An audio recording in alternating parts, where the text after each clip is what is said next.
ஒரு நாட்டுல ஒரு பெரிய போர் வந்துச்சு.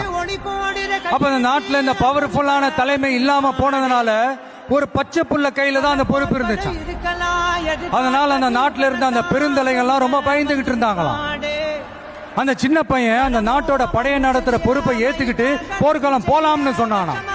அப்ப அந்த பெருந்தலைகள்லாம், எப்பா நீயே சின்ன பையன், இது பெரிய போர்க்களம்பா, அங்க பவர்ஃபுல்லான நிறைய எதிரிகள்லாம் இருப்பாங்கப்பா, களத்துல அவங்களை சந்திக்கிறதெல்லாம் சாதாரணமான விஷயம் இல்லப்பா, சொன்னா கேளுப்பா, இது விளையாட்டு இல்ல, நீ பாட்டுக்கு குடுகுடுன்னு ஓடி விளையாடிட்டு திரும்ப குடுகுடுன்னு வீட்டுக்கு ஓடி வர்றதுக்கு போர்னா படையை நடத்தணும். அதை விட முக்கியம் அத்தனை எதிரிகளையும் சமாளிச்சு போர்ல தாக்கு பிடிக்கணும். அதுக்கு மேல முக்கியம் அந்த போர்ல ஜெயிக்கணும். உனக்கு யாரோ கூட்டோ துணையோ இல்லாம நீ எப்படிப்பா அந்த போரை நடத்துவ, எப்படி ஜெயிப்ப அப்படின்னு எல்லா பெருந்தலைகளையும் கேட்டப்போ